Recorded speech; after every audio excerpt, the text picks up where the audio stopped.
Hello दोस्तों, welcome to money stocks. तो इस वीडियो के अंदर हम लोग बात करने वाले हैं मल्टीपल स्टॉक्स के बारे में। तो चलिए सबसे पहले हम लोग डिस्कस करेंगे टाटा टेक के बारे में। तो टाटा टेक के अंदर हमें आज के दिन ऑलमोस्ट हमें 4% की गिरावट नजर आया। 1084 रुपीज़ के आसपास हमें कहीं ना कहीं क्लोजिंग नजर आ चुकी है। यही गिरावट अगर आपने ड्यूरिंग द मार्केट देखा होगा ना, तो ऑलमोस्ट हमें कंपनी 5% की गिरावट हमें नजर आ चुका था। तो कहीं ना कहीं सबसे पहले इस वीडियो के अंदर हम लोग ये डिस्कस करेंगे तो गिरावट के पीछे का रीजन क्या है, और उसके बाद इतने सारे पॉजिटिव अपडेट्स है उसके बारे में कवर अप कर लेते हैं। तो चलिए टाटा टेक के अंदर अगर आप देखोगे तो जब से कंपनी मार्केट के अंदर आया है, एक बहुत ज़्यादा हेल्दी आईपीओ के अंदर हमें लिस्टिंग गेन मिल चुका था। कहीं ना कहीं 140% तक का लिस्टिंग गेन कंपनी ने आईपीओ के अंदर शेयर होल्डर्स को दे चुका था। जिन जिन लोगों को आईपीओ के अंदर अलॉट में मिला था, उन लोगों का पैसा 1.5 गुना बन चुका है, राइट। तो कहीं ना कहीं जो भी कंपनी मार्केट के अंदर आईपीओ के माध्यम से आता है और 100% से भी ज़्यादा का लिस्टिंग गेन देता है ना, उसके बाद वो कंपनी बहुत ज़्यादा समय एक तो कंसोलिडेट करता है या थोड़ा बहुत हमें गिरावट के अंदर मिलता है। तो इस सेकंड कैटेगरी के अंदर हमें टाटा टेक ये कंपनी बिलोंग कर रहा है। ये धीरे धीरे करके गिरावट के अंदर हमें शो हो रहा है, लेकिन अचानक से आपको तेज़ी आएगा ना, आप चौंक जाओगे। तो कहीं ना कहीं पहले से हमने आपके साथ शेयर किया है कि कंपनी के अंदर जरूर buy on the strategy apply करना है, क्योंकि एक पैरेलल चैनल वाला पैटर्न हमें कंपनी के अंदर बना हुआ है। जैसे ये पैरेलल चैनल वाला पैटर्न कंपनी ब्रेकआउट देगा तो आप देखते रह जाओगे, इतना शानदार तरीके से तेजी आएगा। तो उसके बारे में भी हम लोग डिस्कस करेंगे। तो सबसे पहले गिरावट का रीजन अगर आप नोट डाउन करेंगे, सिर्फ टाटा टेक के अंदर गिरावट नहीं हुआ, बल्कि टाटा ग्रुप के जितने सारे कंपनीज, उन हर एक कंपनीज के अंदर गिरावट नजर आया। उसके पीछे का रीजन क्या है कि आपको पता होगा कि टाटा सन्स का आईपीओ आने वाला है, राइट।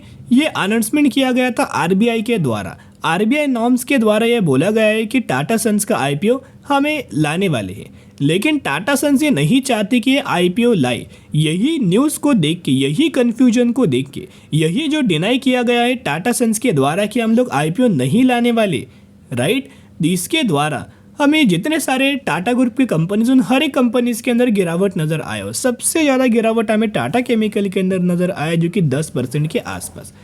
तो जिसके अंदर ये रीजंस के ही वजह से Tata Power, Tata Motors, TCS, हर एक कंपनी के अंदर पैनिक आपको दिखाई दिया। उसके साथ साथ हमें गिरावट भी देखने को मिल चुका है। तो 1-200 पॉइंट क्लियर हुआ है। कंपनी के बिजनेस के ऊपर कोई इम्पैक्ट नहीं है। कंपनी पहले भी फंडामेंटली बहुत ज़्यादा स्ट्रांग था और आज भी ये कंपनी फंडामेंटली स्ट्रांग है। कहीं ना कहीं जो इंटरनल कंबशन इंजन है, ये कंपनी क्या करता है, इलेक्ट्रिफिकेशन के अंदर कन्वर्ट करता है, इलेक्ट्रिक व्हीकल्स के अंदर कन्वर्ट करता है।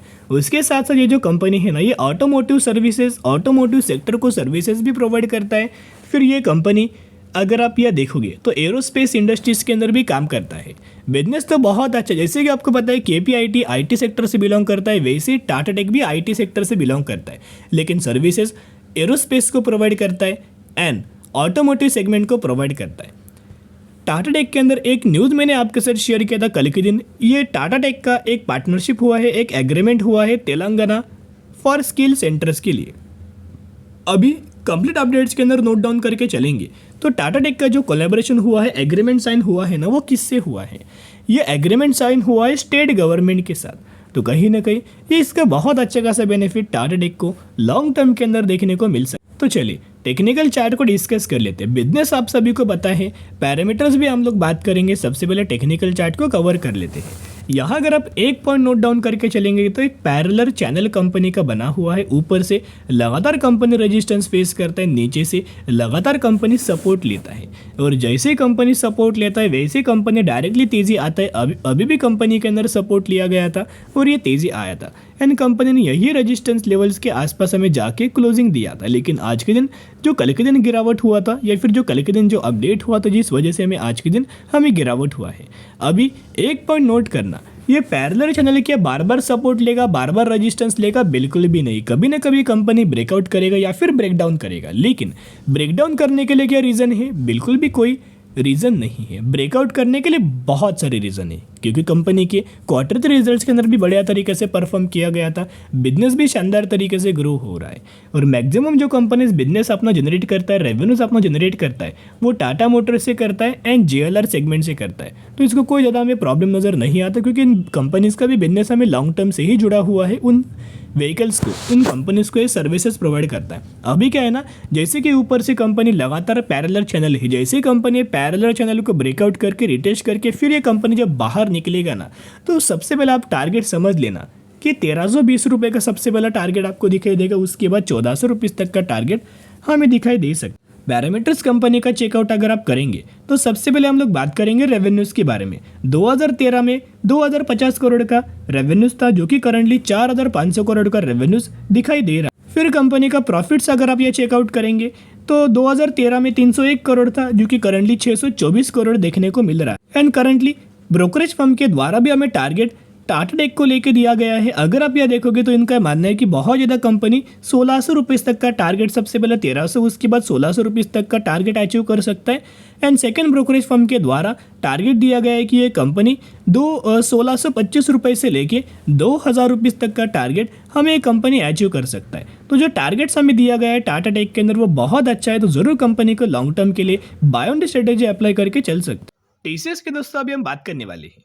अभी हम डिस्कस करेंगे टीसीएस के बारे में, जहां में टीसीएस के अंदर आज के दिन नहीं के बराबर परफॉर्म किया, लेकिन पॉजिटिवली ही क्लोजिंग किया गया है। आप देख सकते हो पूरा दिन जैसे जैसे मार्केट गिरता रहा वैसे वैसे ये कंपनी हमें कंसोलिडेट करता रहा। यानी कि एक तो पता लग चुका है कि जो कंपनी ने 4000 रुपीज लेवल्स के ऊपर ब्रेकआउट करके जो करंटली कंसोलिडेट कर रहा है ना, इससे नीचे कंपनी बिल्कुल भी आना नहीं चाहता, क्योंकि मार्केट के अंदर हमें गिरावट नजर आया, फिर भी कंपनी के अंदर गिरावट नहीं हुआ। इसका मतलब क्या है कि कंपनी गिरना नहीं चाहता। यही से एक रिवर्सल, यही से एक तेजी हमें कंपनी के अंदर आना हो सकता है। टीसीएस की अगर बात की जाए तो जो किस लेवल्स के बारे में हम लोग बात कर रहे हैं, आपको पता होगा कि राउंड नंबर का लेवल था 4000 रुपीज़ का। ये आप चेकआउट करना, जैसे कंपनी के द्वारा ये ब्रेकआउट किया गया उसके बाद आप देख सकते हो कि करंटली कंपनी कंसोलिडेट कर रहा है। ये पैटर्न बहुत ज़्यादा इफेक्टिव दोस्तों वर्क करता है, क्योंकि जब भी कंसोलिडेट करके जब कंपनी बाहर निकलता है, तेजी आता है ना, तो आप चौंक जाओगे। इतना ज़्यादा हमें कंपनी के अंदर तेजी आएगा दोस्तों, आपको पता भी नहीं लगेगा। क्या आपको लगता है कि ये कंपनी ऑलमोस्ट हमें पहले 3400 रुपये पर ट्रेड कर रहा था, कहीं ना कहीं यही लेवल से बहुत बार हमने आपके साथ शेयर किया था। और एक ट्रेड लाइन हमें कंपनी के अंदर नीचे से एक बना हुआ है, आप देख सकते हो ये एक ट्रेड लाइन हमें बना हुआ है। लगातार कंपनी यही ट्रेड लाइन को लेके हमें नीचे से सपोर्ट लिया गया है और ब्रेकआउट भी दिया है। अभी कंपनी बहुत ही जल्द एक बड़ी रैली हमें टीसीएस के अंदर देखने को मिल सकता है, तो ये आखिरी मौका है। जो लोग खरीदारी करना चाहते हैं वो लोग जरूर कंपनी के अंदर buy on the strategy apply करना, क्योंकि इससे बाद आपको बिल्कुल भी कंपनी के अंदर निवेश करने का मौका नहीं मिलेगा, क्योंकि चॉइस ब्रोकिंग फर्म के द्वारा हमें टारगेट इस कंपनी के अंदर दिया गया है। इनका मानना है कि बहुत ही जल्द कंपनी 4400 रुपये से लेकर 4600 रुपीज़ तक का टारगेट अचीव करके दे सकता है। एंड यूबीएस ब्रोकरेज फर्म के द्वारा यह मानना है कि ये कंपनी 4700 रुपीज़ तक का टारगेट हमें अचीव करके दे सकता है। तो कहीं ना कहीं दोनों ब्रोकरेज फर्म के द्वारा बहुत अच्छा खासा टारगेट हमें टीसीएस कंपनी के अंदर दिया हुआ है। और म्यूचुअल फंड्स की पहले से दोस्तों बहुत बड़ी एंट्री हमें पहले से हो चुकी है। तेजी आने से ही पहले म्यूचुअल फंड्स हमें एंट्री हर एक कंपनी के अंदर करते हैं। अभी टीसीएस का डेटा मैं आपके साथ म्यूचुअल फंड्स के शेयर करना चाहूंगा फेब 2024 का, जिसके अंदर 92 म्यूचुअल फंड्स की खरीदारी एंड 43 म्यूचुअल फंड्स की बिकवाली हमें टीसीएस के अंदर नजर आया। यहाँ अगर आप एक पॉइंट नोट डाउन दोस्तों करके चलेंगे तो टीसीएस का हर एक महीने का म्यूचुअल फंड्स का डेटा अगर आप कंपेयर करके चलेंगे तो आप देख सकते हो सितंबर, अक्टूबर, नवंबर, जैन एंड फेब हर एक महीने के अंदर खरीदारी किया गया था। सिर्फ दिसंबर महीने के अंदर हमें सेलिंग किया गया था। बाकी अगर आप देखोगे तो लगातार बहुत बड़ी बड़ी खरीदारी हमें किया गया है। तो एक एग्जाम्पल के तौर पे एक डेटा मैं आपके साथ शेयर करना चाहूँगा, कौन कौन से ब्रोकरेज म्यूचुअल फंड्स के द्वारा कितने कितने करोड़ की खरीदारी किया है वो डेटा हम लोग जान लेते हैं, ताकि बाइंग करने के लिए जो कॉन्फिडेंस हमें लगता है वो कॉन्फिडेंस हमें बहुत आसानी से जनरेट होगा। और ये कंपनी आने वाले फ्यूचर में आईटी सेक्टर से तो कंपनी बिलोंग करता है, लेकिन एआई का यानी कि आर्टिफिशियल इंटेलिजेंस के अंदर भी बहुत ज़्यादा अपना बिजनेस हमें एक्सपांड कर सकते हैं।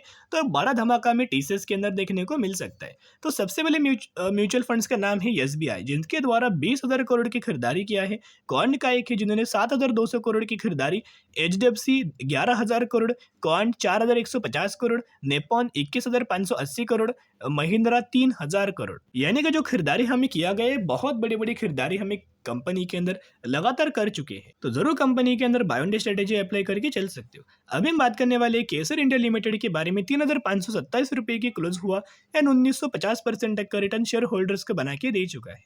तो यह कंपनी ने रिसेंटली 6:1 रेशियो के अंदर बोनस का अनाउंसमेंट किया है, जिसके अंदर आपको 1 के बदले 6 शेयर मिलने वाले हैं।